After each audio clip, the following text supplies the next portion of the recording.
Kauziah Saman, Ifa Ismail, Liza Abdullah dan rakan tunai ibadah umrah berharap tahun depan Allah jemput lagi ke Tanah Suci.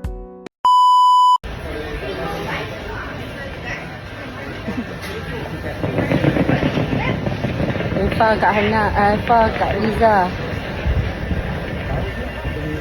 Apa? Liza pandang belakang. Pandang belakang. Ha? Apa pandang?